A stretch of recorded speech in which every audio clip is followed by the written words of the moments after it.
Alléluia. Alléluia. Béni soit notre Seigneur, notre Dieu, le Dieu merveilleux, le Dieu tout-puissant. Une fois de plus, nous sommes ensemble, partager ce moment de partage de la parole de Dieu. C'est notre étude biblique de vendredi. Et nous poursuivons sur notre thème que nous avons déjà démarré, la réflexion. Alléluia.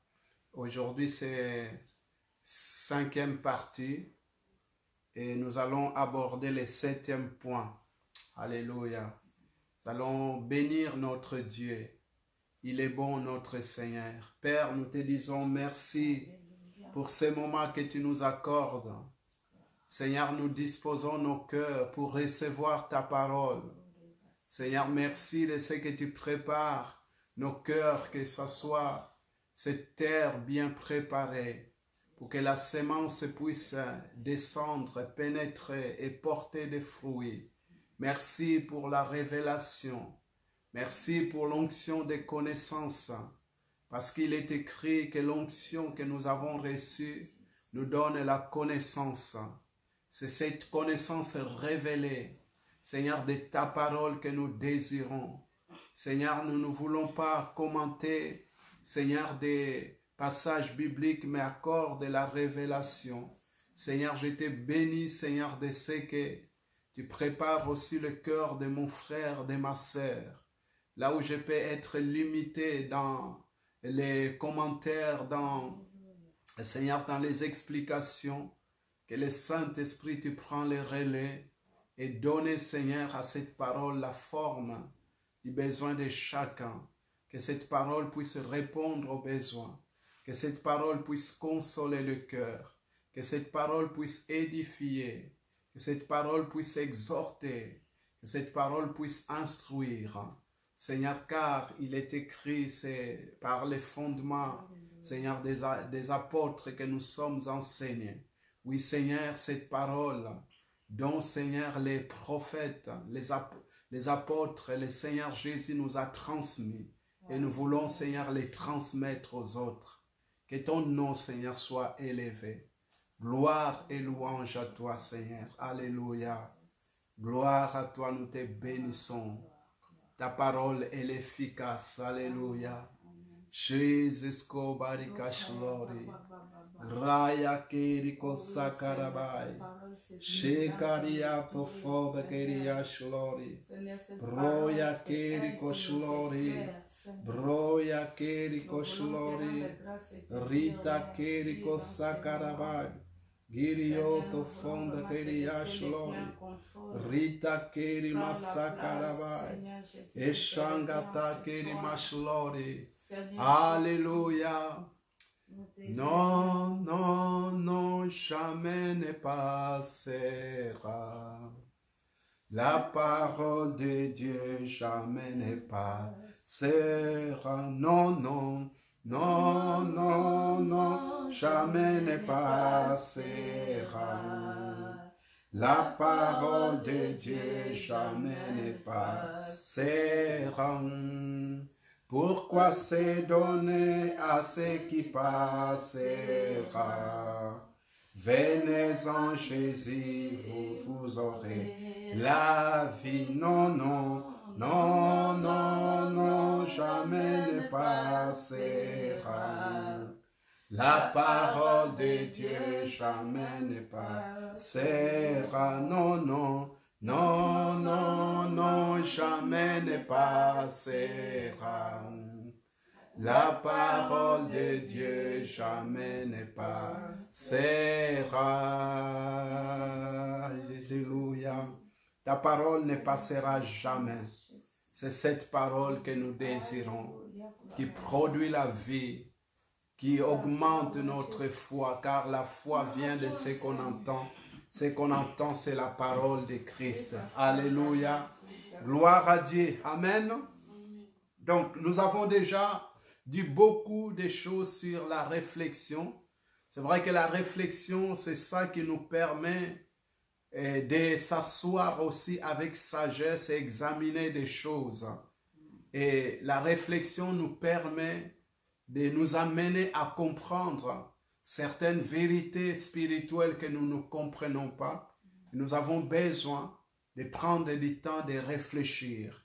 Alors sur ces thèmes, nous allons aborder le 7e point que j'ai intitulé « Réfléchir sur la vision ». Alléluia. Au-delà de toutes les choses que nous pouvons réfléchir, nous sommes amenés à réfléchir sur la vision. Et sur ce point, il y a beaucoup de choses à dire par rapport à la vision. Si Dieu nous accorde cette grâce, nous allons le voir aujourd'hui. Si le temps ne nous permet pas, nous allons poursuivre un autre vendredi sur ce point de la vision, réfléchir sur la vision. Je vous invite à lire ce texte qui est très connu, des Actes 10, verset 9, et nous allons lire jusqu'au verset 20. Alléluia. Le contexte de ces passages, c'est tout simplement, il y a Corneille, c'est militaire romain, cet officier romain qui va avoir une vision d'un ange qui va l'apparaître pendant ses heures de prière. Et voilà que cet ange va lui dire que tes prières et tes aumônes sont arrivées en guise de souvenir vers Dieu. Dieu s'est souvenu et maintenant envoie à Joppé, dans cette ville où était Pierre, logé chez certains Simon. Fais-le venir, c'est lui qui te dira des choses par lesquelles tu devrais être sauvé. Et voilà que ces hommes vont partir. Et de l'autre côté, Pierre aussi, il a une vision. Et donc là, nous allons lire Acte 10, verset 9 à 20. Le lendemain, comme ils étaient en route, donc c'est les envoyés de Corneille, et qu'ils s'approchaient de la ville, Pierre montant sur les toits vers la 6e heure pour prier. Il eut faim et il voulut manger. Pendant qu'on lui préparait à manger, il tomba en extase. Il vit le ciel ouvert et un objet semblable à une grande nappe attachée par les 4 coins qui descendait et s'abaissait vers la terre, et où se trouvaient tous les quadrupèdes et les reptiles de la terre et les oiseaux du ciel. Et une voix lui dit, « Lève-toi, Pierre, tue et mange. » Mais Pierre dit, « Non, Seigneur, car je n'ai jamais rien mangé de souillé nu d'impur. » Et pour la seconde fois, la voix se fit encore entendre à lui, « Ce que Dieu a déclaré pur, ne les regarde pas comme souillé. » Cela arriva jusqu'à 3 fois, et aussitôt après, l'objet fut retiré dans le ciel, tandis que Pierre ne savait en lui-même que penser du sens de la vision qu'il avait eue. Et voici, les hommes envoyés par Corneille, s'étant informés de la maison de Simon, se présentèrent à la porte et demandèrent à haute voix si c'était là que logeait Simon, surnommé Pierre. Et comme Pierre était à réfléchir sur la vision, notez bien, j'ai bien souligné bien, Pierre était à réfléchir sur la vision, et l'Esprit lui dit, « Voici 3 hommes te demandent, lève-toi, descends et pars avec eux sans hésiter, car c'est moi qui les ai envoyés. » Amen. Alléluia. Je vais simplement rappeler déjà et que la vision, c'est toujours dans l'intimité avec Dieu qu'on peut la voir. Alléluia. C'est là où Dieu communique la vision. Parce qu'il nous est dit que Pierre, alors que c'était pendant les temps des repas, à midi, Pierre va monter sur la terrasse. Et là, il y a ce cœur à cœur avec Dieu, dans ces temps d'intimité, de prière, et Dieu va se révéler à lui.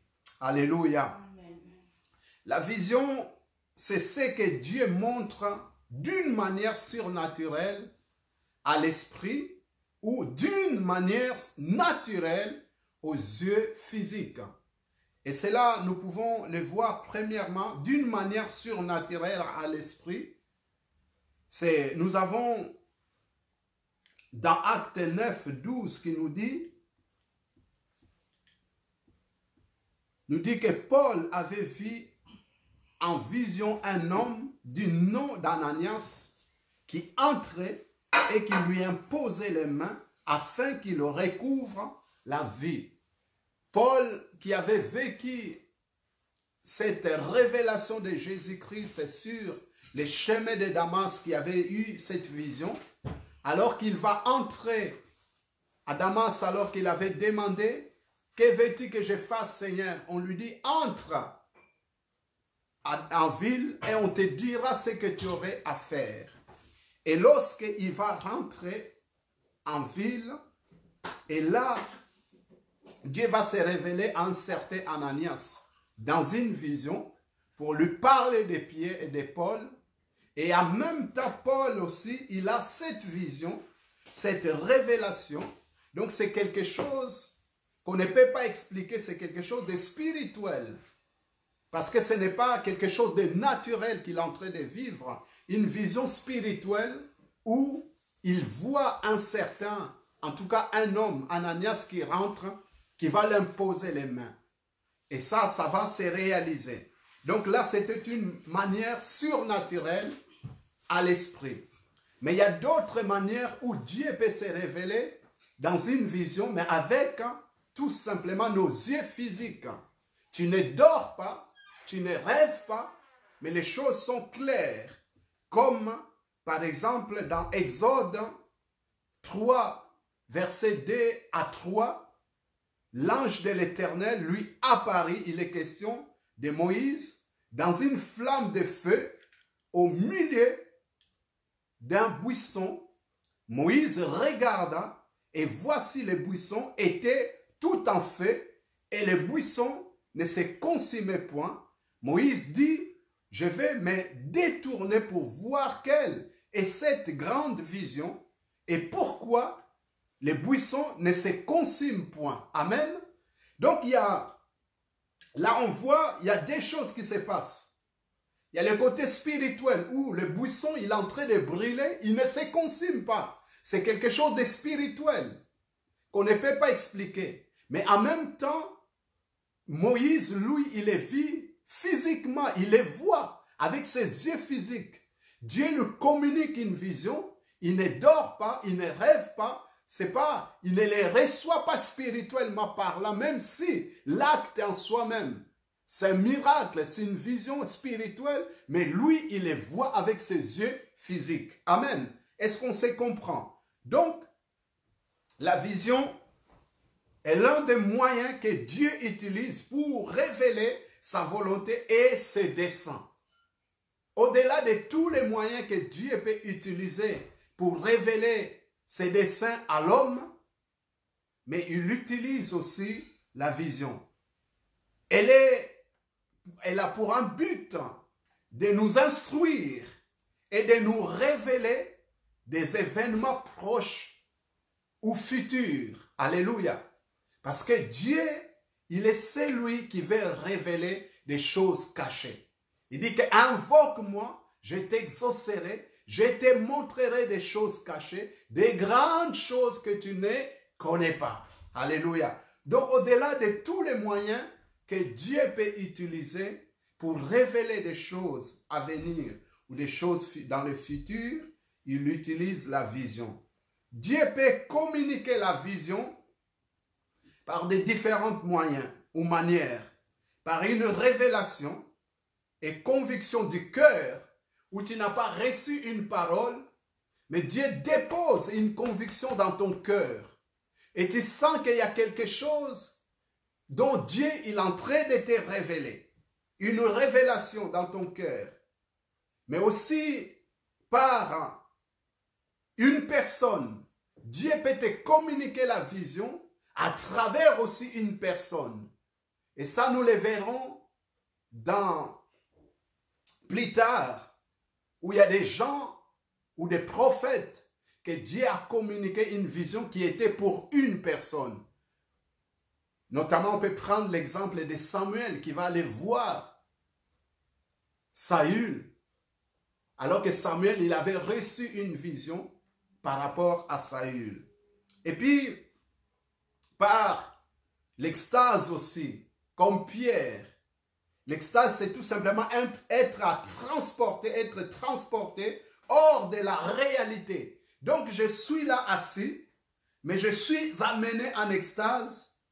Donc, je ne comprends pas ce qui m'arrive, ou bien je ne réalise pas, c'est hors de la réalité. Et là, Dieu est en train de te révéler des choses. Il y a des personnes même qui ont visité le ciel en étant en extase. Et puis par des moyens spirituels ou physiques, comme nous avons vu avec Moïse, mais aussi par des songes nocturnes. Et c'est comme ça que Job 33:15, il nous dit, il parla par des songes, il parle plutôt par des songes, par des visions nocturnes, quand les hommes sont livrés à un profond sommeil, quand ils sont endormis sur leur couche ou sur leur lit, et Dieu va parler à travers des songes. Alors la Bible ne fait pas la distinction ou la différence entre vision et rêve. Et vous allez voir dans la Bible, certains endroits, Dieu va utiliser, ou la Bible va utiliser, employer le mot vision. Et dans d'autres, Dieu va utiliser le mot songe ou rêve.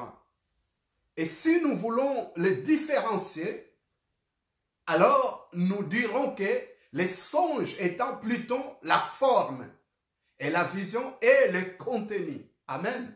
Parce que dans la forme, Dieu peut communiquer la vision dans de différentes formes, songes ou autres, ou dans un rêve.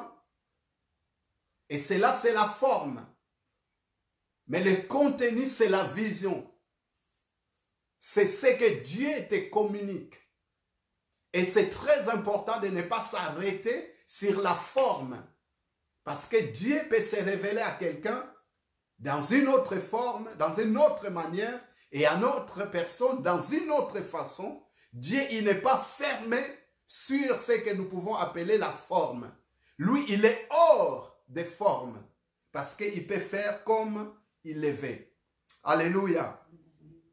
Alors, la vision peut être individuelle ou pour un binôme, c'est-à-dire des personnes, ou collective. Et c'est ce que nous allons s'arrêter pour un moment. Premièrement, individuel. Individuel, c'est-à-dire que cette vision, ça concerne une personne. Même si d'autres vont bénéficier de la bénédiction de cette vision, mais avant tout, c'est une personne qui est concernée. Et c'est comme ça que dans 1 Samuel 10, verset 16, c'est que j'avais déjà anticipé de dire, il nous est dit, et Saül répondit à son oncle, il nous a assuré que les ânesses étaient retrouvées et il ne lui est dû rien de la royauté dont avait parlé Samuel. Amen. Donc il est question de Saül, le premier roi d'Israël. Alors que le peuple avait demandé un roi, et Samuel qui va s'entretenir avec Dieu, et Dieu va lui donner une vision, une révélation. Il lui dit, demain dans telle heure, je vais t'amener ou te présenter celui qui va devenir le roi. Et voilà que Samuel va rencontrer Saül. Et il va l'amener dans le haut lieu, dans l'endroit où il y avait les sacrifices. Il va lui parler de la royauté. Et d'ailleurs même, il va s'écarter de son serviteur. Il ne voulait pas que son serviteur entende. C'est-à-dire que même s'il allait être le conducteur du peuple, mais la vision lui concernait lui d'abord. Alléluia. Donc, c'est pour cela aussi que Samuel va s'arranger pour que les serviteurs de Saül ne soient pas là. Et même, et sur les passages que nous allons lire, quand il va rencontrer son oncle, parce que Saül et son serviteur étaient partis pour chercher des ânesses de son père, et l'oncle qui va s'entretenir avec lui, il va tout lui demander, et Saül va lui donner des informations, mais concernant la vision que Samuel l'avait dit, et lui, il ne dit rien. Amen. Je vais simplement te dire qu'il y a certaines visions que tu as reçues, c'est pour toi, ce n'est pas pour les autres. Et ça demande aussi la sagesse, la discrétion totale. Parce que certaines choses, tu peux simplement les dire, ou sans même les dire, il faut attendre l'accomplissement pour que les autres puissent simplement voir ce que Dieu t'avait dit dans les secrets s'accomplir. Alléluia. Il est important aussi que le peuple de Dieu d'être sage et discret. Parce que dans quelques situations, Dieu va te demander la sagesse et savoir te taire. Souvenons-nous, même si Dieu était passé par là, mais lorsque Joseph avait prévenu ses frères du songe, des rêves qu'il avait fait, c'est là, ça n'a pas plu à ses frères. Alors, apprends à te taire et attendre l'accomplissement. Alléluia. Amen. Alléluia. Donc, la vision peut être aussi pour un binôme, c'est-à-dire une équipe de 2 personnes ou 2 personnes qui doivent travailler ou collaborer ensemble. Donc, Dieu va communiquer la vision pour ces 2 personnes. Nous avons des exemples comme Paul et Barnabas dans Acte 13. L'Esprit de Dieu va dire, mettez-moi à part Barnabas et Saul de Tarse pour l'œuvre que je les ai appelés. Donc la vision les concernait tous les 2. Ils devaient travailler ensemble. Nous avons l'exemple aussi de Marie et Joseph, où la vision de la naissance des fils de Dieu, c'était une vision commune pour les 2. Donc, pour ces 2 personnes. Et nous avons la vision dont nous parlons aussi, les textes que nous avons lus de Pierre. C'était la vision concernée Corneille et Pierre. Alors, je vais simplement dire, quand la vision, elle concerne 2 personnes, Dieu s'arrange toujours pour informer l'autre. Alléluia. Souvent, il y a des gens qui se disent, oui, Dieu m'a dit que pour toi, ça doit être ça et ça. C'est bien. Mais le Dieu qui t'a parlé, qui a parlé à l'autre, est capable de me parler aussi pour me confirmer la vision. Alléluia. Amen. Dieu ne travaille pas où il te dit à toi, puisque vous allez travailler avec l'autre. Ou bien la vision qui te montre, c'est pour l'autre.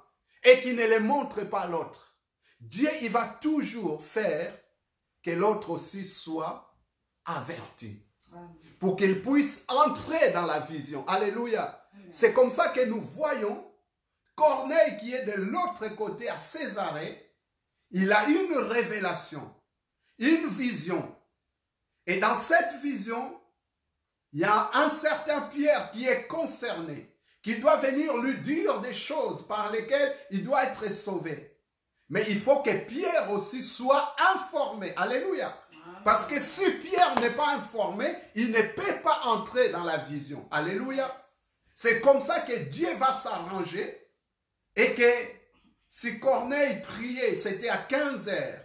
Et de l'autre côté, Peut-être le lendemain, Pierre va prier ça à midi.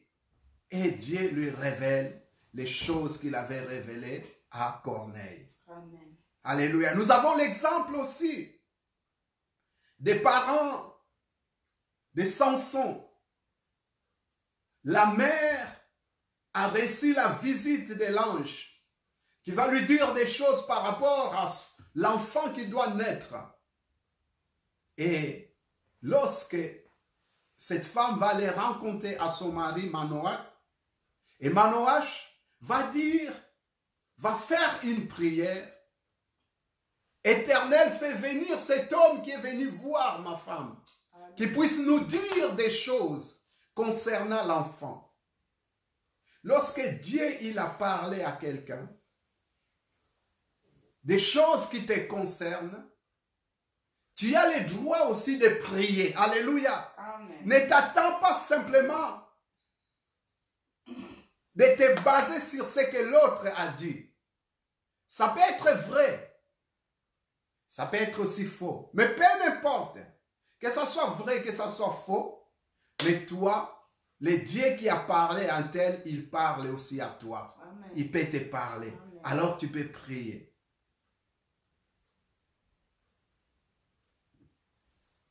Dieu s'est arrangé aussi, alors que Joseph ne comprenait pas, ne savait pas ce que l'ange avait dit à Marie. Et pendant que Joseph réfléchissait, l'ange lui est apparu. Alléluia. C'est de la même façon, lorsque Dieu a parlé à Ananias, qui devait aller prier pour Paul, et Dieu a prévenu aussi Paul, Saul de Tarse, dans une vision, qu'un certain Ananias qui est rentré et qui priait pour lui.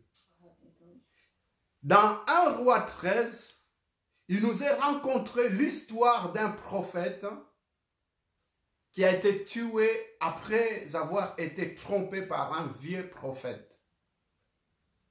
Ce prophète qui va descendre à Bethel, alors qu'il y avait l'idolâtrie, le roi était dans l'idolâtrie. Et ce prophète, il avait reçu une mission, une vision de Dieu. Et il vient, il annonce les oracles de Dieu sur ce qui va s'accomplir. Et même des prodiges vont s'accomplir. Le bras du prophète, du roi va même se bloquer. Le ollier est détruit par la puissance de la parole que le prophète avait annoncée.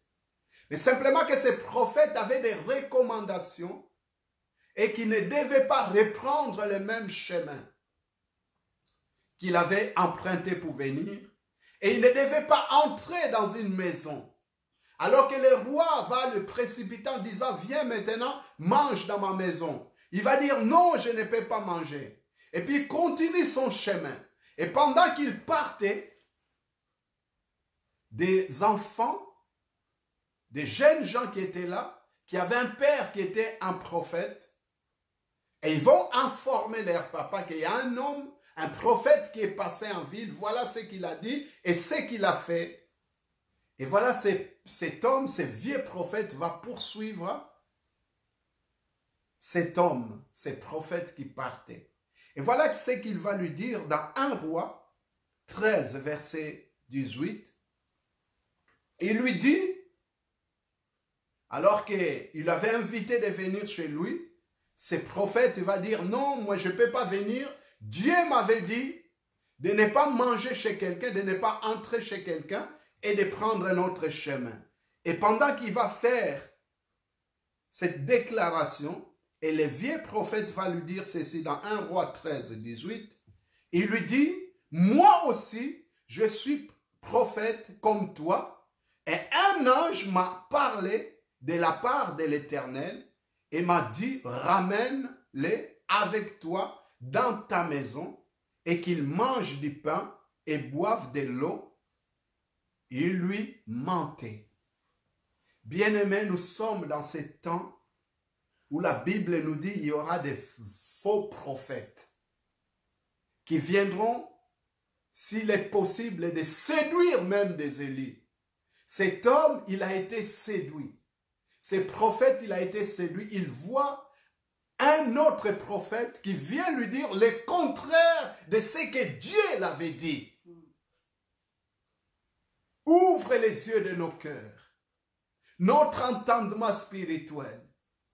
Bien-aimé, tu ne peux pas accepter que quelqu'un vienne te dire le contraire de ce que Dieu t'avait dit. Alléluia. Même si tu vois le contraire, tu dois t'appuyer sur ce que Dieu t'a dit. Il n'est pas un homme pour mentir. Parce que le diable, c'est ce qu'il avait fait aussi dans les jardins d'Éden. Il a trompé Adam et Ève. Est-ce que Dieu a réellement dit que vous mourrez? Il va mettre en doute la parole que tu as reçue. Cet faux prophète va mentir. Et Galates 1, verset 8 nous dit, mais quand nous-mêmes, quand un ange du ciel annoncerait un autre évangile que celui que nous avons prêché, qu'il soit anathème. Autrement dit, qu'il soit maudit. Quelqu'un qui vient te dire autre chose, c'est simplement, il t'amène aussi la malédiction. Parce que malédiction, c'est mal dire. Dire des mauvaises choses, des fausses choses qui va te détourner de ta destinée. Et tu dois être ferme sur ce que Dieu t'a dit. Alléluia.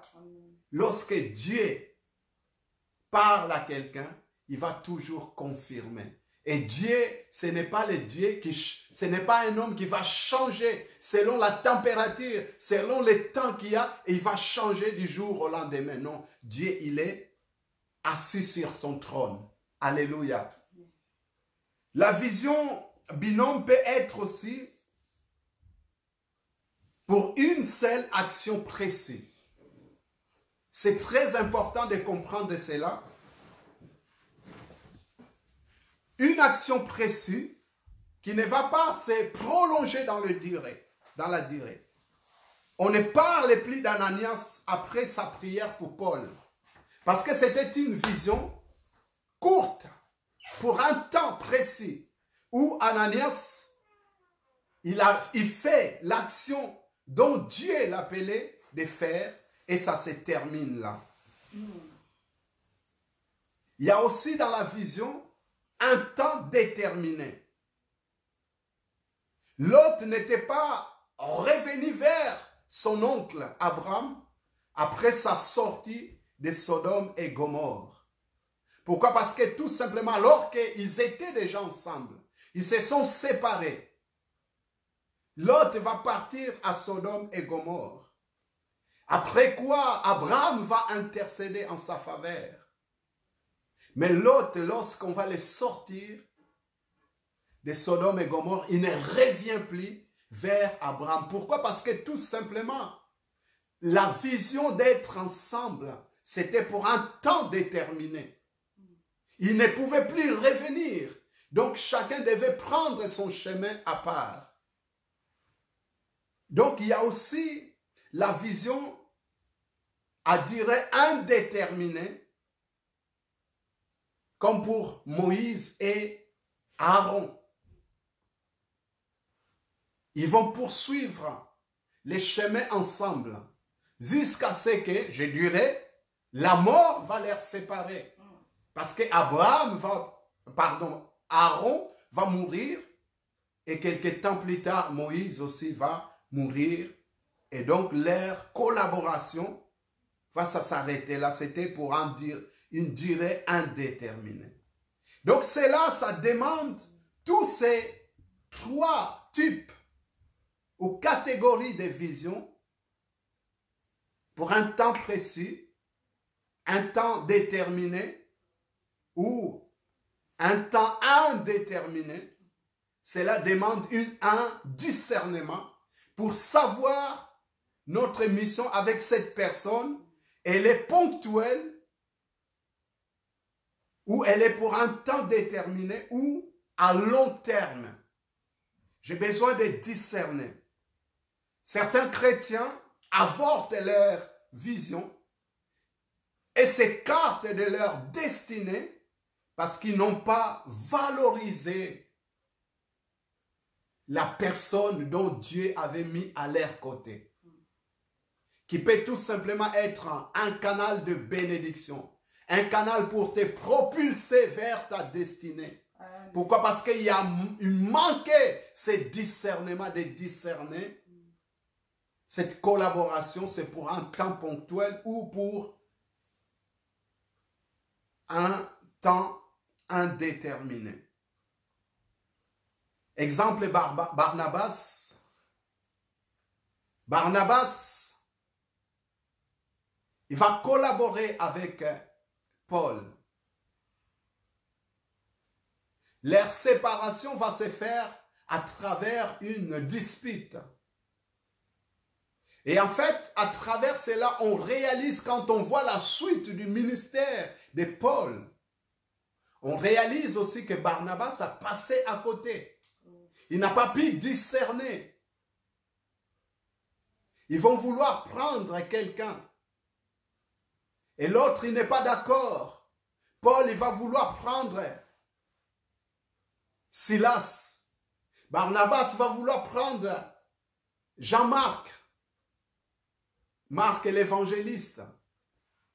Voilà, cela, ça va créer des tensions, ils vont se séparer. Mais la suite, qu'est-ce qui se passe? On ne voit plus Barnabas. Ah, Barnabas, il a disparu. On ne voit plus. S'il était attaché à Paul, on aurait pu le voir, mais on ne voit plus. Effectivement, je vais dire que chacun connaît son identité en Christ et la place qu'il a dans le cœur de Dieu. Mais dans la mission que Dieu nous confie sur la terre, la destinée peut être attachée à côté de quelqu'un d'autre. Une personne que Dieu met à tes côtés. Et tu as besoin de discerner cela. Alléluia. Barnabas était un mentor de Paul. C'est lui qui va conduire Paul vers les apôtres. C'est lui dans les premiers temps. Il va être là. Mais il ne pouvait pas connaître du succès sans Paul. Il devait s'attacher, autrement dit, son succès était attaché à Paul. Bien-aimés, ce sont des vérités de la parole de Dieu que j'ai en train de vous communiquer, de vous transmettre par rapport à la vision. Aaron était un grand frère de Moïse, mais il ne pouvait pas opérer sans Moïse. Alléluia. Il devait recevoir les instructions. Et je dirais même l'onction que Moïse transmettait. Alléluia. Il devait s'attacher à Moïse. Nous connaissons même lorsque Moïse va s'absenter pendant un temps pour aller chercher des tables de la loi. Aaron va céder à la pression du peuple. Bien-aimés, il y a certains leadership, ce leadership, c'est attaché à quelqu'un. Il y a des leaders qui peuvent être leaders principaux, d'autres des leaders sous la responsabilité des autres. Et tout cela, il faut les réaliser, les comprendre. La vision collective. Troisièmement, la vision peut être collective. Cette vision, ça peut être pour une famille, un groupe, un pays ou une communauté. La vision de la famille, c'est comme pour Corneille, sa famille va bénéficier aussi de cette vision. Parce qu'à travers les messages de Pierre, sa famille va se convertir aussi. Alléluia.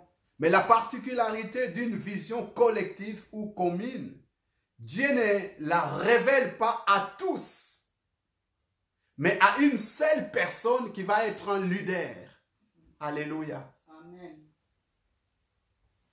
Dieu ne va pas communiquer la vision à tous, ou à toute la famille, ou à toute la communauté, ou dans tous les pays, tous les habitants du pays. Mais il va choisir une personne. Et cette personne, son rôle, c'est de communiquer la vision aux autres.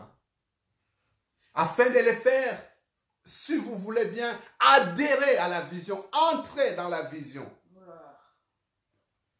Moïse, il reçoit la vision dans cette buisson ardent. Et au verset 10 d'Exode 3, il nous est dit, maintenant, va, je t'enverrai auprès des pharaons et tu feras sortir d'Égypte mon peuple, les enfants d'Israël. Donc Moïse, il reçoit la vision seule. Maintenant, la mission qu'il a reçue, c'est d'aller délivrer les peuples.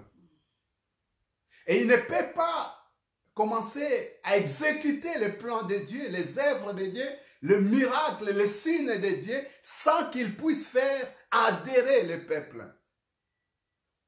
Donc c'est une vision collective qu'il a reçue seul, mais qui ne concerne pas que simplement lui seul. Ça concerne le peuple. Donc son travail c'est quoi? C'est de donner l'explication, de travailler pour que le peuple puisse adhérer à cette vision. Et dans Exode 4, versets 28 à 31, il nous est dit, Moïse fit connaître à Aaron toutes les paroles de l'Éternel qu'il avait envoyées et tous les signes qu'il avait ordonné de faire. Moïse et Aaron poursuivirent leur chemin et ils assemblèrent tous les anciens des enfants d'Israël. Aaron rapporta toutes les paroles que l'Éternel avait dites à Moïse et il exécuta les signes aux yeux du peuple. Et le peuple crut, ils apprirent que l'Éternel avait visité les enfants d'Israël, qu'il avait vu leur souffrance et ils s'inclinèrent et se prosternèrent.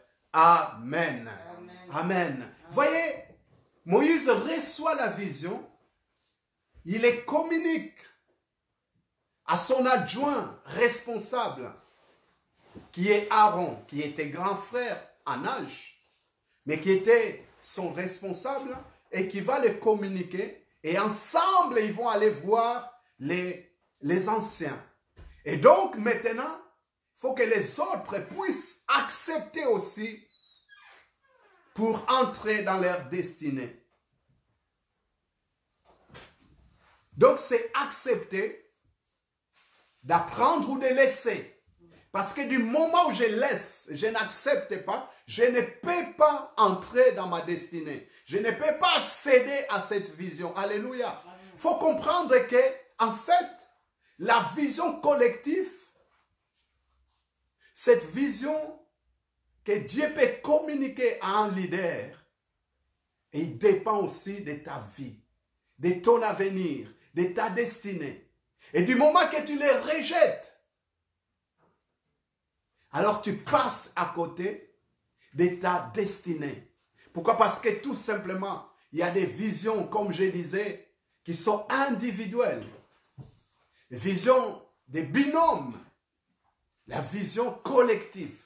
Et certaines personnes, selon que Dieu a prévu depuis l'éternité, et que les œuvres que Dieu a préparées d'avance pour que tu puisses les pratiquer en Jésus-Christ, cela, ça ne dépend pas de toi seul, mais ça dépend que tu dois être avec les autres. Alléluia. Et si toi, tu veux être solitaire, tu passes à côté. Parce que si d'autres ont reçu des visions individuelles, peut-être toi, ta vision, ou la vision dont tu dois adhérer, c'est une vision collective. Et dans cette vision collective, tu vas trouver ta part, alléluia, qui va te propulser vers ta destinée. Alléluia. Alors, pourquoi il faut réfléchir sur la vision? C'est ça la question que nous allons aborder pour arriver vers la fin de ces points. Pourquoi il faut réfléchir sur la vision? Premièrement, la réflexion te permet de chercher à comprendre le sens de la vision. Alléluia. Amen. Parce que si tu ne réfléchis pas, tu ne peux pas comprendre le sens de la vision. D'ailleurs, nous avons dit dans la définition de la réflexion que la réflexion, c'est aussi une méditation. C'est de s'arrêter sur une pensée où tu la médites, tu réfléchis. Au départ, la vision, elle n'est pas toujours claire et compréhensive. À la compréhension humaine, tu ne comprends pas toujours la vision. La vision, elle n'est pas, lorsque Dieu te le donne, elle n'est pas point par point claire et nette. Et même quelquefois, je dirais, lorsque Jésus parlait aux apôtres, il leur parlait par des paraboles. Même les apôtres ne comprenaient pas qu'est-ce que Dieu voulait leur dire. Il fallait qu'ils les mettent à l'écart pour les expliquer. Voyez, de la même façon, la vision, elle peut être incompréhensible. Tu ne comprends pas, c'est des choses floues. Et d'ailleurs, pour Pierre, c'était incompréhensible. C'était l'incompréhension totale. Comment lui, qui est baigné dans la loi de Moïse, dont c'est marqué dans les Lévitiques, qu'il ne fallait pas manger des animaux impurs.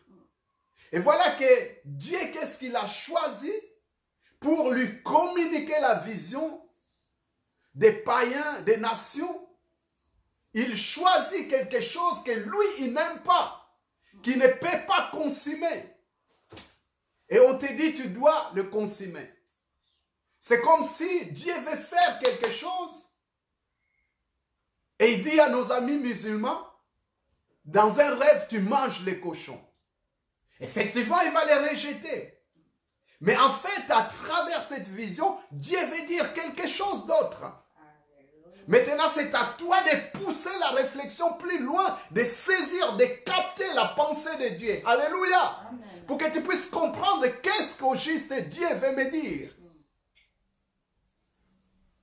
Parce que ce que tu vois mot par mot, dans un songe, dans une vision, ce n'est pas forcément ce que Dieu veut dire exactement. Mais derrière tout cela, parce que Dieu parle souvent par des images. Alléluia. Amen. Les images. Il utilise des images pour parler. Et donc, ce n'était pas clair. Ça ne veut pas dire aussi, si tu n'as pas tout compris, que Dieu n'a pas parlé. Alléluia. Amen. Les gens pensent que oui. Mais ce que Dieu m'a dit, je n'ai pas compris grande chose. Ou très peu. Alors ça veut dire que ce n'est pas Dieu qui a parlé. Bien-aimé, Dieu parle tantôt d'une manière, tantôt d'une autre. Amen. Et parle par des songes nocturnes. Malheureusement, on ne prend pas garde. Tu dois prendre garde et pousser la réflexion plus loin pour que tu puisses comprendre ce que Dieu veut dire. Et quelquefois, ce n'est qu'à l'accomplissement de la vision qu'on comprend tout ce que Dieu voulait dire. Alléluia. Amen. Parce que même Pierre, alors qu'il va partir avec ses 3 envoyés de Corneille, je crois qu'il n'a pas toute la compréhension totale de la vision. Ce n'est que lorsqu'il va arriver et quand il va prêcher, quand il va voir ces hommes qui sont remplis du Saint-Esprit, et là il va comprendre l'essence même de la vision. Car le langage de Dieu, ça se comprend dans l'accomplissement de ses œuvres. Alléluia. Le langage de Dieu, tu ne peux pas le comprendre lorsque les choses ne sont pas encore accomplies. Alléluia. C'est lorsque les choses s'accomplissent, c'est là où tu peux maintenant détecter et comprendre le langage de Dieu. Parce que lorsque les choses démarrent, tu ne peux pas tout comprendre, mon ami. Tu Tu as besoin de tout simplement avoir ce temps de réflexion pour que le Saint-Esprit se révèle en toi, pour que tu puisses comprendre qu'est-ce que Dieu voulait dire au juste. Alléluia. Deuxièmement, pourquoi il faut réfléchir sur la vision? Pour ne pas rejeter ce qui vient de Dieu. Pour ne pas rejeter ce qui vient de Dieu. Pour ceux qui se souviennent, nous avons aussi parlé sur ces points. Ne rejette pas avant d'avoir réfléchi. Où Joseph avait prévu de rompre avec Marie. Mais ce que Joseph avait fait, il a pris le temps de réfléchir.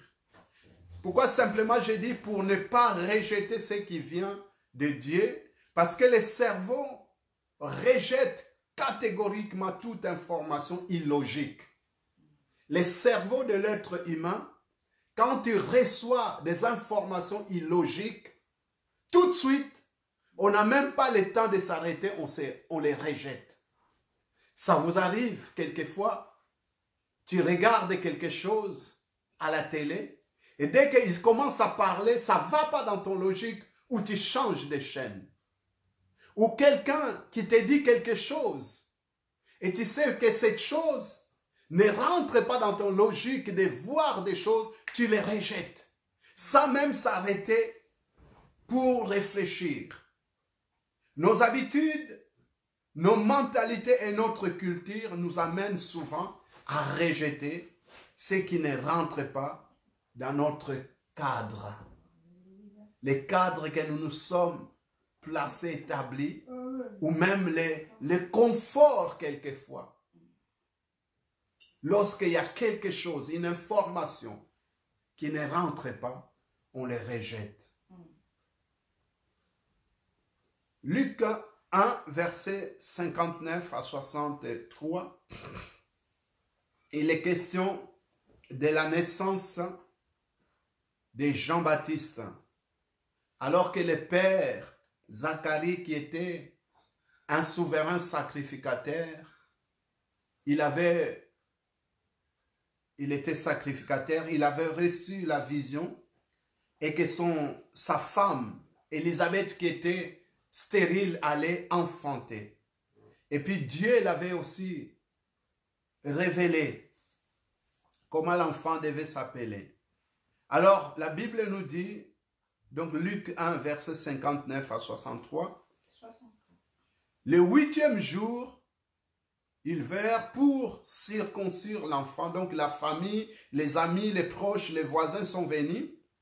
Et ils lui appelèrent Zacharie, du nom de son père. Parce que le papa, il était devenu muet. Il ne parlait plus à cause de la vision. Parce qu'il avait douté. Mais sa mère prit la parole et dit non, il sera appelé Jean. Ils lui dirent, il n'y a dans ta parenté personne qui soit appelé de ce nom. Et ils firent des signes à son père pour savoir comment il voulait qu'on l'appelle. Zacharie demanda des tablettes, comme quoi, à l'époque, il y avait déjà des tablettes. Alors, ne soyez pas choqués si on peut prêcher avec des tablettes. Demanda des tablettes et il écrivit Jean et son nom, et tous firent dans l'étonnement. Amen. Qu'est-ce qui se passe ici? Ce qui se passe est que, alors qu'ils vont l'appeler Zacharie, donc on dit, pourquoi? Parce que tout simplement, ici, c'est l'enfantement de la vision. Parce que cette vision a été conçue. Zacharie avait reçu la vision dans ce temps où il était au service, dans les lieux très saints où il servait. Il reçoit la vision. Et puis l'enfant va naître. Donc c'est le moment où la vision est conçue. pardon, enfanter. Et voilà que on va proposer un nom à cette vision. On va dire, on va l'appeler Zacharie. Mais la maman dit non, on ne va pas l'appeler Zacharie, on va l'appeler Jean. Mais ils vont être dans les révoltes. Mais comment? Personne ne s'appelle comme ça. Autrement dit, mais cette vision, nous ne la connaissons pas. Cette façon d'agir, nous ne la connaissons pas. Pourquoi? Parce que ce n'était pas dans leur culture. Ce n'était pas dans leur tradition. Ce n'était pas dans leurs habitudes. Et d'habitude, dans leur tradition, dans leur culture, les noms qui étaient courants, c'était des Zacharie, c'était des Simon, c'était des Zachée, des noms comme ça. Tu nous amènes un Jean, mais nous, Jean, nous ne les connaissons pas. Tu nous amènes une autre façon de vivre les cultes, mais nous ne connaissons pas. Tu nous amènes une autre façon de faire des choses, de voir, mais nous ne connaissons pas. Nous n'avons jamais fait cela. La vision, elle est rejetée. Mais ce qui est bien, ils vont aller voir celui qui avait reçu la vision. Alléluia. Ils vont aller voir Zacharie. Comment tu vas l'appeler? Et Zacharie qui ne parle plus, il prend simplement la tablette et il écrit Jean. Quelle connexion avec sa femme? Zacharie ne parlait plus. Il n'avait pas le temps de communiquer avec sa femme pour lui dire que l'enfant, nous allons l'appeler Jean. Mais puisque ils sont tous les deux des descendants des prophètes, l'un c'était d'Aaron, l'autre d'Abia, il y a cette connexion, alléluia, parce qu'ils descendent des sacerdoces royales. Les enfants de Dieu, nous devons être connectés. Notre esprit doit être connecté. Même si la vision, je ne la comprends pas. Puisque je suis connecté avec l'esprit de Dieu, alors cette marque de l'esprit va me révéler que c'est ça la vision. Alléluia.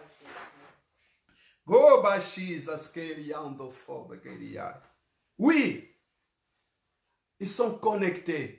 Élisabeth ainsi que Zacharie. Et je vais ouvrir une parenthèse aussi. Et que les couples doivent être connectés aussi sur la vision. Dans un couple, on ne peut pas être dans la divergence. L'autre voit comme ça et la femme voit différemment. La femme voit différemment, l'homme voit différemment. Dans tout ce qui est la vision, il faut qu'il y ait cette connexion dans un couple. Alléluia. Amen.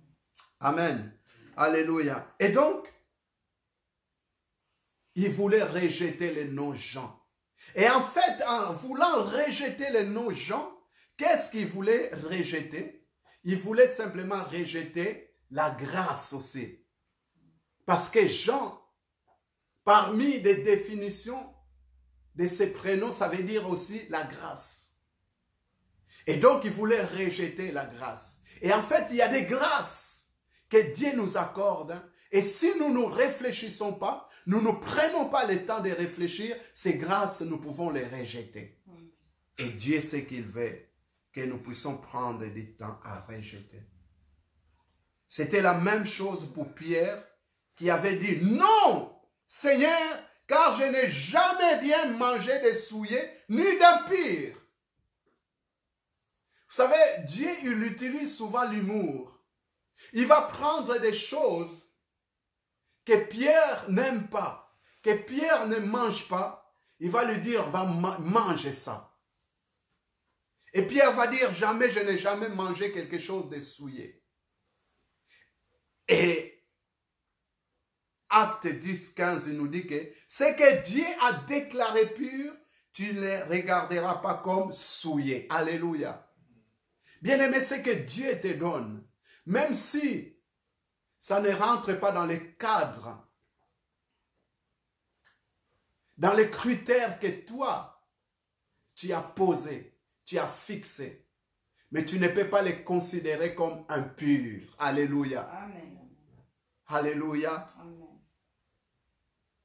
il va utiliser cela. Pourquoi il va utiliser cela? Parce que Pierre, il était appelé l'apôtre des Juifs.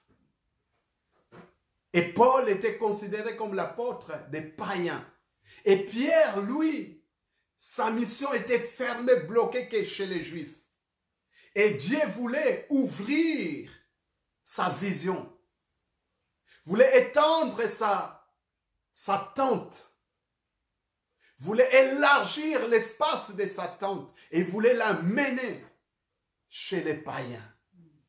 Corneille et sa famille étaient des Romains. Ils n'étaient pas de la race juive. Puisque toi, tu n'aimes pas aller chez les païens, alors il leur révèle. Ces animaux impurs mangent. Je ne mange pas ça. Mais en fait, derrière cette image, Dieu voulait lui faire comprendre autre chose. Wow. Que ces peuples-là, je les aime. Alléluia. Amen. Dieu aime les musulmans. Dieu aime les bouddhistes. Dieu aime les hindouistes. Dieu aime les ceci. Il veut les sauver. Alléluia. Dieu aime ces peuples que toi tu rejettes. Tu dis, moi je ne mange pas ça, moi je ne parle pas avec ces gens-là, moi je ne fais pas ça. Dieu aime ces gens-là. Il veut les faire entrer dans son royaume. Parce que ce sont des hommes et des femmes qu'il a créés à son image. Ils ont de la valeur comme toi et moi. Qu'est-ce que nous avons de plus que les autres? Nous n'avons rien de plus que les autres. La grâce que nous avons obtenue, cette grâce coule encore de la croix. Et Dieu veut les communiquer, les transmettre à ceux qui sont loin. Il dira, j'ai encore beaucoup de brebis qui sont hors de la bergerie. Et c'est là, je vais les ramener, je vais aller les chercher. Alléluia. Dieu, il est celui. Les bons bergers, les bergers qui laissent les 99 pour aller chercher la 100e qui est perdue. Et pour cela, il veut t'utiliser. Il veut changer ta vision, ta façon, ta manière de voir des choses, afin que tu puisses entrer dans les plans de Dieu. Alléluia. Amen, amen, amen. Gloria sakaramani kochilor. Troisièmement et dernièrement, pour répondre à cette question, pourquoi il faut réfléchir sur la vision? Troisième point, la réflexion est un signe d'ouverture d'esprit et de collaboration avec le Saint-Esprit. Ah. Amen. Amen. Alléluia. Je répète, la réflexion est un signe d'ouverture d'esprit et de collaboration avec le Saint-Esprit. En fait, quelqu'un qui prend le temps de réfléchir, c'est quelqu'un qui a un esprit ouvert, qui dit, je ne connais pas ces choses, je ne les comprends pas, mais je vais prendre un temps de réfléchir. Et pendant que tu réfléchis sans se rendre compte, tu es en train d'ouvrir aussi ces chemins, cette opportunité à Dieu pour qu'il puisse entrer en action. Amen. Pendant que tu réfléchis, tu es en train de permettre et rétablir cette collaboration avec Dieu, afin que le Saint-Esprit puisse collaborer avec toi. Parce que le Saint-Esprit ne collabore pas avec les gens qui ont l'esprit bloqué, fermé. Ah. Vous savez, le Saint-Esprit, il ne collabore pas avec notre tête. Il ne rentre pas en communion avec nos têtes, notre intelligence, non. Le Saint-Esprit ne rentre pas en contact, en collaboration avec notre corps. Le Saint-Esprit entre en contact avec notre esprit. La Bible nous dit dans Galates 4, l'Esprit témoigne à mon esprit que je suis enfant de Dieu. Alléluia. L'Esprit témoigne à notre esprit que nous sommes enfants de Dieu. Ça veut dire quoi? Ça veut dire que le Saint-Esprit va se connecter avec ton esprit humain pour te convaincre, te donner la conviction que désormais tu es un enfant de Dieu.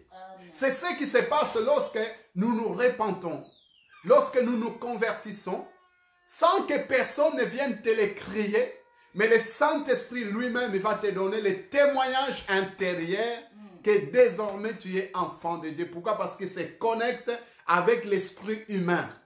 Et c'est de la même façon, si ton esprit est ouvert, tu vas collaborer avec le Saint-Esprit.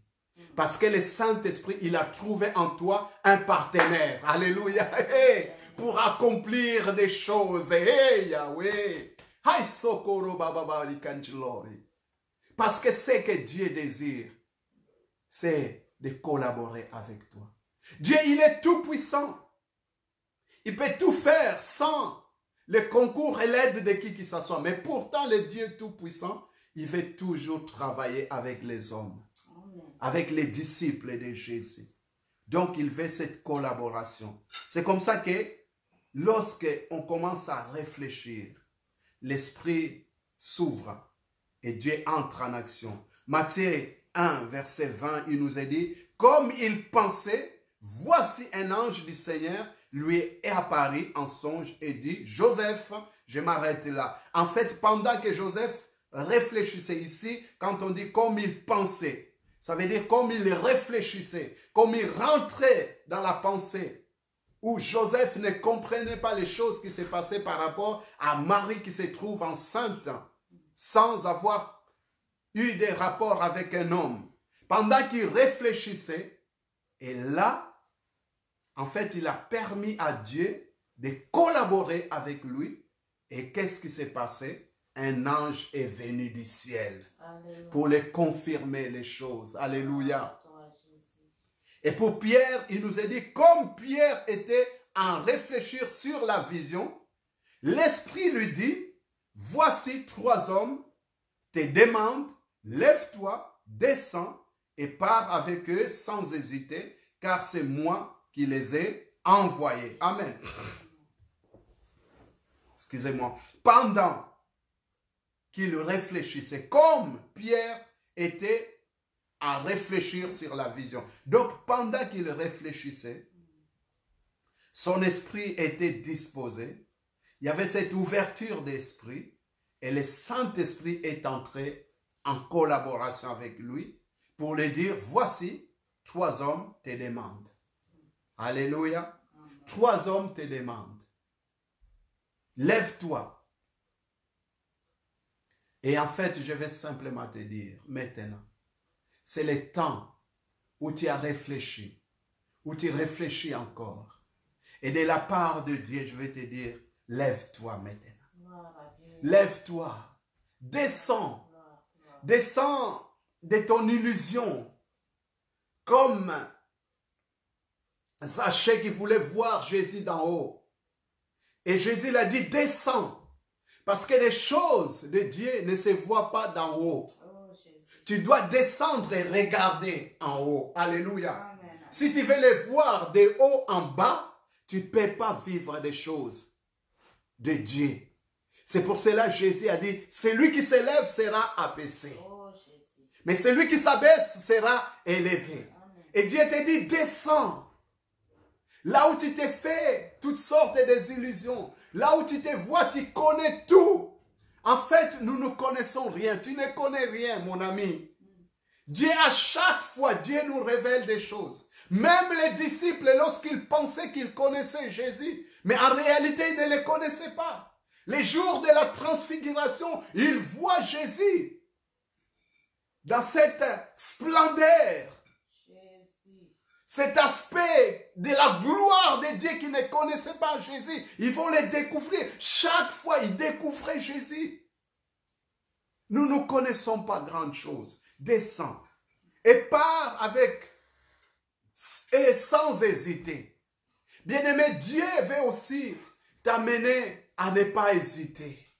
Lorsque Dieu te révèle une vision, n'hésite pas. Lorsque Dieu te communique une vision, quel que ce soit les moyens qu'il peut utiliser, n'hésite pas. Entre dans la vision. Parce qu'il est question de ta destinée. Alléluia. C'est moi qui les ai envoyés. C'est Saint-Esprit qui avait envoyé. En fait, quelqu'un qui peut venir de la part d'une personne te dire des choses. Ou bien quelqu'un qui se présente, qui te dit des choses de la part de Dieu. Il ne faut pas les considérer simplement cette personne comme étant la personne qui vient te parler. Regardez qu'est-ce qui se passe. C'est Corneille qui avait envoyé 3 personnes pour aller chercher Pierre. Ces personnes n'ont pas croisé un ange. Ces personnes n'ont pas vécu l'expérience que Corneille avait vécue. Ces personnes n'ont pas eu la révélation du Saint-Esprit. Mais pourtant, le Saint-Esprit dit quoi? C'est moi qui les ai envoyés. Ah. Amen. Il pouvait dire, c'est moi qui ai dit à Corneille de les envoyer. Le Saint-Esprit se permet de dire, c'est moi qui les ai envoyés. Bien-aimé, toi qui rejettes la vision qu'un homme peut te communiquer, réalise que derrière un homme, c'est Dieu qui te parle. Les hommes, on ne se prend pas la place de Dieu. Mais on est mandaté par Dieu de transmettre la parole de Dieu. En ce moment-là où tu es, réalise que c'est Dieu lui-même qui te parle. Pas moi. Moi, je ne suis qu'un instrument, un porte-parole. C'est Dieu qui te parle à l'heure actuelle. Parce qu'il veut simplement que tu puisses entrer dans des choses que Dieu a préparées d'avance pour toi. Amen. Amen. On va prier. Alléluia. Alléluia. Jésus, Gloire à Jésus.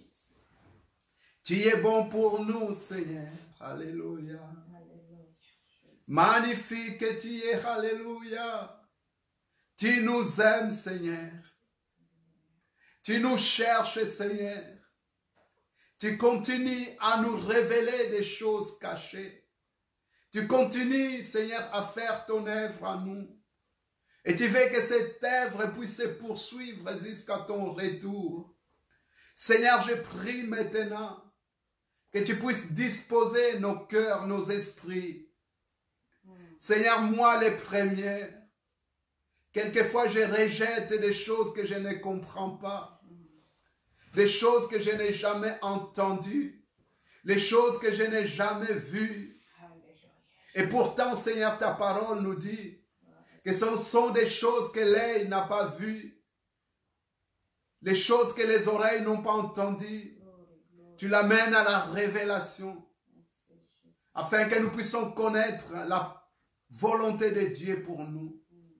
Seigneur, nous voulons connaître ta volonté.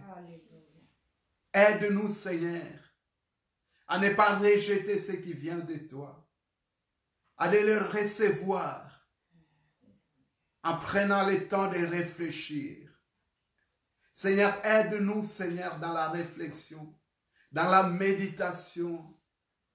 Aide-nous, Seigneur, dans nos pensées. Seigneur, viens nous libérer de nos mentalités. Libère-nous, Seigneur, de notre égoïsme. Seigneur, parce que nous voulons mettre les moi en avant. Au lieu que ça soit Dieu, au lieu que ça soit le Saint-Esprit, car tu dis le Saint-Esprit vous enseignera toutes choses. Seigneur, tu veux nous enseigner toutes choses. Alléluia. Seigneur, enseigne-nous, continue à nous enseigner. Nous sommes tes enfants. Jour après jour, nous voulons apprendre. Béni sois-tu, Seigneur, car tu es bon. Tu es fidèle. Tu es merveilleux. Goba sakara marikori. Shenda tatambiri ko laftabiri koshlo. Pro tatatan dageri koshlo. Aisokoro manikashlo. Ouvre les yeux de nos cœurs. Révèle-nous des choses cachées. Nous t'invoquons, Seigneur. Comme tu l'as dit, invoque, moi je t'exaucerai. Je te montrerai des choses cachées, des grandes choses que tu ne connais pas. Seigneur, nous voulons être un peuple rempli de toi. Nous ne voulons pas être des aveugles qui conduisent d'autres aveugles pour ne pas tomber dans la fosse. Mais nous voulons avoir nos yeux ouverts. L'Esprit du Seigneur est sur toi, ô Dieu. Tu es le oint de Dieu. Dieu est à oint pour ouvrir les yeux des aveugles. Que les aveugles recouvrent la vue. Seigneur, ouvre nos yeux comme tu l'as fait pour les serviteurs d'Élisée. Que nous puissions voir des choses que tu veux nous révéler. Dans le nom de Jésus. Fais de nous une génération qui rentre dans la vision de Dieu. Qui rentre dans des choses que tu as préparées d'avance. Que nous puissions les pratiquer. Seigneur, je t'aime. Je te bénis. Je bénis mes frères et sœurs. Je bénis ton Église avec un grand E. Partout dans le monde, que l'Église puisse sortir de ce confinement fort. Amen. Que l'Église puisse entrer dans les plans de Dieu. Que l'Église puisse entrer dans une saison nouvelle. Que les choses anciennes passent. Que tout devienne nouvelle. Que nous entrons, Seigneur, dans les grandes choses. Tu as dit, vous verrez des grandes choses. Vous ferez des grandes choses parce que je suis avec vous. Seigneur, c'est ce que nous voulons vivre. Seigneur, merci de ce que tu envoies. Tu élèves des ouvriers. À travers ces enseignements, tu veux enseigner ton peuple. Seigneur, tu veux amener aussi, Seigneur mon Dieu, dans tout ce qui est, Seigneur, de leadership. Que, Seigneur, des leaders remplis de visions, qu'ils puissent te servir avec joie, fidélité. Ô Seigneur, avec zèle et ferveur pour la gloire de ton Saint-Nom. Nous te bénissons, nous te louons pour ce week-end. Bénis notre week-end. Ce week-end de l'ascension où tu es monté au ciel. Seigneur, nous voulons se souvenir que tel que tu es parti, tel que tu reviendras. Seigneur, garde nos cœurs, garde notre foi, afin que, Seigneur, nous soyons prêts lorsque tu reviendras. Seigneur, merci, parce que tu es parti nous préparer une place. Là où tu es, nous serons avec toi. Dans le nom puissant de Jésus. Merci, Seigneur. Que ton nom soit béni, célébré et glorifié. Dans le nom puissant de Jésus. Alléluia. Amen. Amen. Merci de ce que vous nous avez suivis pour ce temps d'études bibliques. Alors, je vous encourage vraiment de se connecter. Votre connexion, c'est un encouragement pour nous. Mais aussi votre connexion et partage, c'est aussi un moyen d'évangéliser les autres ou d'exhorter les autres, d'édifier les autres. Alors merci pour votre travail. Dieu se souviendra de vous. Que Dieu vous bénisse. Alors pour ceux qui sont de notre assemblée, donc le fonctionnement de l'église, ça continue. Vous pouvez toujours demander ceux qui n'ont pas encore fait les RIB de l'église pour déposer votre offrande, vos dîmes à la banque dans le compte de l'église. Et puis nous prions pour la réouverture des églises, des lieux de culte, que nous puissions se voir très bientôt. Alléluia. Que Dieu vous bénisse. Bonne soirée, bon week-end et à dimanche matin à 10 h. Amen.